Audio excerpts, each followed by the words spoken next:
If your definition of success is win or lose, giving everything you've got and growing or learning along the way, then you're setting yourself up for success. I really think the biggest cheat code in life is just going after it and not being concerned of whether or not you fail at one specific task. Instead, understanding the big picture, what your long-term goal is, and knowing if you keep driving forward and never fucking quit, in the end you will succeed. If you're struggling, if you're frustrated with yourself, if you're at that point where you're so sick of yourself and your excuses, this is a normal part of the human experience. And at some point, either the pain is going to get big enough, or you're going to bump into somebody's story somewhere on this planet who has been in the position that you're in right now, facing the stuff that you're facing right now.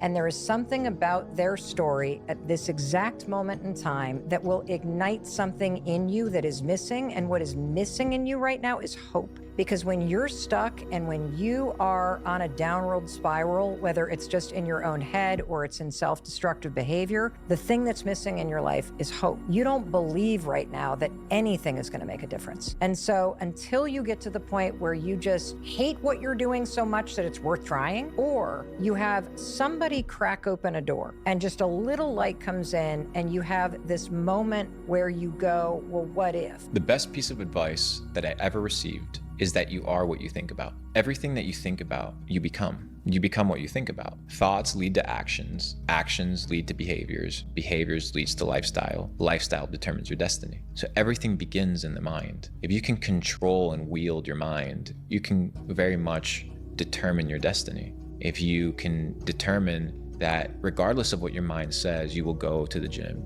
you will develop a physique unlike 99% of society. If you decide to work on your business and you decide and you commit and you determine your mindset and you wield it, if you determine to be rich, you'll be rich. Everything is in your control. I've never seen anyone not be able to progress if they made the task small enough. But, you know, that can be pretty humiliating. Now, the upside is that once you take that first step, you look the beast in the face and you'll start progressing, not linearly, but exponentially in speed. So what's cool is that it doesn't really matter how small that first step is, because it'll start doubling, and anything that doubles grows unbelievably quickly. And so that's a very useful thing to know too.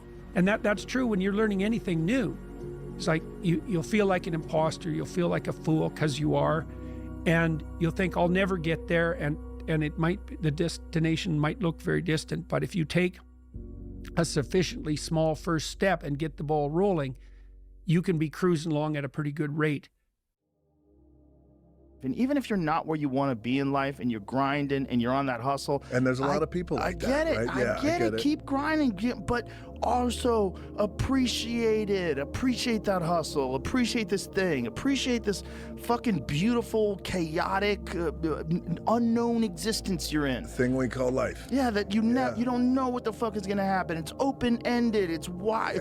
Man. It's a complete open loop experience. You don't know what the fuck is coming next, and you're just trying to enjoy the ride. If you think about, like, people understand video games. So it's like if you're playing a video game and the way to win the game was to make the most successful character, right?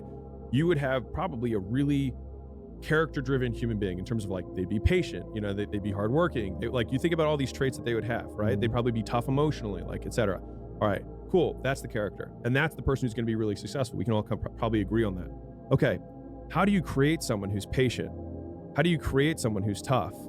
How do you create someone who, right, so all of a sudden, if we had to then engineer the game in order to boost those points, we'd have to get them beat up a lot so that they could get tough. We'd have to make them wait a long time so they could become patient. That's right. And so, to the point that you made about, like, these people who become really successful have these traits and also share the fact that they've been through all this shit. It's like, well, they got the trait from the shit, and then the trait was the ultimate output of the experience, and that trait then made them super successful that they didn't have earlier. The stress is okay to feel in adversity. It's where the stress leads you that you need to avoid. You need to prevent the stress from being strong enough to make you avoid adversity in the first place. If you start to feel stress about adversity, I think diving right into it is like the secret for growth. I don't care what you're going to do, but go out there and make something of yourself, for God's sake. Be an honest person and work and get to the top of whatever it is that you want to get to the top of. You know, and and stand up for yourself like a respectable human being and be a bit of a light on the world instead of a blight, you know? And you can tell young people that, and they haven't been told that by anyone now. And so the young men are so hungry for that it's painful to watch. They're so relieved when someone finally comes up and says, hey, you know, you get your act together a bit, discipline yourself, see if you can learn to tell the truth, concentrate on something for a year or two, you could be a bloody world beater. That might make life worth living. It's like, yeah, it might. So why don't you go do it? God doesn't give you the people you want. He gives you the people you need to help you, to hurt you, to leave you, to love you, and to make you the person you were meant to be. Oftentimes, when we deal in love, we love the version of people that best suits us. Yes. We don't always love the version of that person that best suits us in our development and the people that we're striving to become. We love the best version of that person that best suits us. We don't always appreciate the best version of that person that helps us develop into the people that we're destined to become. That's the person that we need, right? You don't always need the coach that's gonna pat you on the butt and say, good job. Sometimes you need the coach that's gonna say, hey man, get your shit together. Get your life together. Like, let's go. Other times you might need the cat that's gonna say, hey, youngin', you too hard on yourself, man. Give yourself some grace. The wisdom in that is knowing what season that you're in and knowing how to receive it. Like being honest with yourself, right? It's times in your life to where you're gonna need that drill sergeant. It's times in your life to where you're gonna need that cat to give you that grace. Not rebuking it, not fighting it. Understanding and being honest with yourself and knowing what you need in the moment, predicating upon the season that you're in life and the person that you're striving to become. It's not a good idea to dwell in the past, to constantly think about this loss that you've suffered. Instead, you have to remember the people that you've lost, but you have to move forward. You have to move forward with your life. I can guarantee you right now, the friends and brothers that I lost, the absolute last thing that they would want me to do would be to sit around for the rest of my life and mourn for their loss.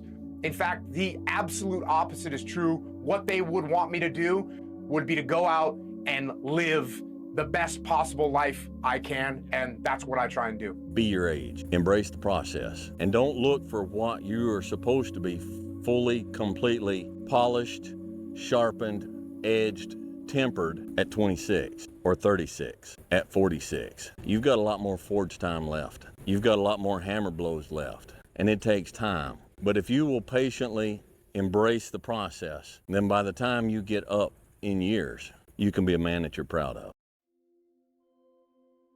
If you can barely decide to take any action at all and peel your eyes away from your phone for just a moment, it's so much easier to beat everyone else because most people are overweight, they're distracted, they're poor, they have so few skills because it has never been easier to start a business, to make money, to get in shape.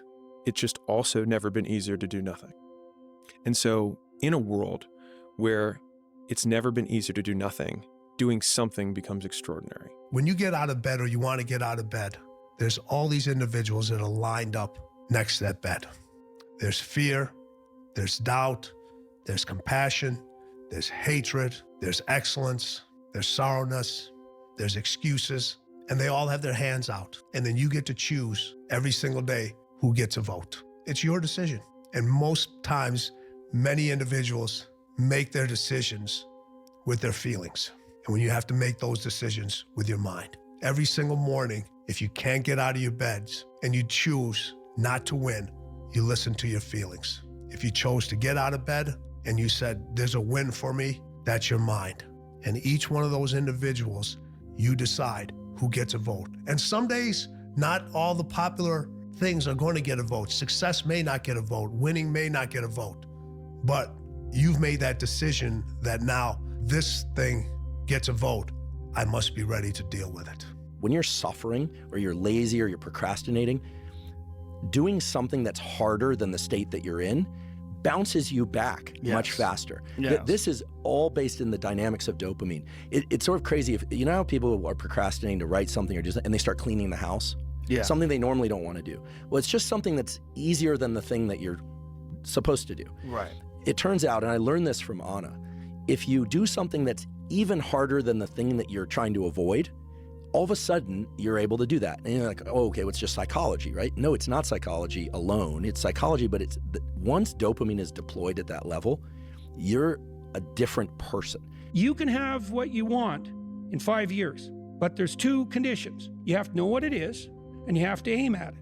Figure out what you want, write it down. Figure out what you could do to start moving towards that. Do that with your family relationships. Do that with your friendships. Do that with your career. Do that with your education. Think about your misuse of alcohol and drugs and other things that might drag you down. You want to drink? Okay, what do you mean by that exactly? How often? How much is too much? How are you going to constrain that and why? Develop a vision, and you have to do that in dialogue with yourself, right? It's like, if I could have what I wanted, what would satisfy me? And you might think, well, I could never get that. And I could say, well, maybe not, but I'll tell you one thing, man. You can move towards it. And I know almost all the pleasure is in the moving toward. But if you set up a goal that you think is, just on the edge of conceivability, then every time you move even a tiny bit towards that, you're going to think, good work, man, good work. You get a little kick from that. You get a little stronger from that. Don't let life stop you from living life. All that you feel, all that you're carrying, all that you've seen, all that you've heard, all that you've been exposed to, all of those experiences, they are all very, very real. You may not be telling people about them, but you're thinking about them, you're carrying it, you're processing, you're triggered by it. It's all still there. But do yourself a favor. It takes a long time. It takes a lot longer than you think or want. It's hard as fuck. You're gonna fucking lose a lot of friends. You're gonna lose contact with a lot of people that aren't aligned with you. You're gonna make new friends, okay? But if you keep going, you're gonna find out what it is that you were meant to do, and you're gonna fucking be on a different level than everybody else that you know. You are far more fucking capable than you think you are.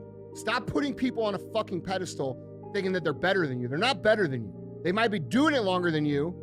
They might be able to fake that it's easy for them, okay? But it ain't. And I'm here to tell you, dude, and I say this from a place of humility, because I have a lot to learn, but I'm pretty fucking good at what I do, and it's still hard as fuck. It's still hard as fuck. You gotta be willing to do the work. You can speak about it all day. The easiest thing in the world to do is to complain, blame, and quit and settle. That's the easiest thing in the world to do. But it takes real work to deconstruct and to reconstruct the thought process and the mindset of an individual when they're trying to change something. That's why I always say to people, what's more important, what we acquire or who we become, right? What's more important, what we acquire or who we become? Materialistic, superficial, it's cool. But the people that we become, the thoughts we think, the words we speak, that's something that's gonna travel with us forever. Somebody asked me the other day, what did I learn about myself from the highs and lows of my life? The highest point of my life and the lowest point of my life, what did I learn about myself? And I said, I learned that I don't let the highs and the lows affect me too much. Because we're gonna have wins, we're gonna have losses. We're gonna have successes, we're gonna have failures. We're gonna have good nights, we're gonna have bad nights. We're gonna have good relationships, we're gonna have bad relationships. We're gonna have good ideas and bad ideas. We're gonna make money, we're gonna lose money. All these things are gonna happen. And if you oscillate emotionally up and down drastically, it's gonna be problematic. So finding a good, stable, centered way to be and look at the world and take everything that you see with a little bit of a grain of salt and don't get swayed too drastically in one direction or the other, you're going to be okay. If you want revenge for the bad things that have happened in your life, start with the version of you that hasn't lived up to your potential. So I think a lot of us have the battle of the other self that we're the lesser version of ourself that we're trying to kill every single day. And so a lot of times we have this desire to point the blame finger externally, but wherever you point the finger of blame, power follows. And so whoever I blame for the life I have is the person who I give all the power over my existence, over my circumstances. And so it hurts, but if you turn the finger inwards and you start saying, I don't like my life. The person that I need to punish or get back at is the real person who got me here, which is me.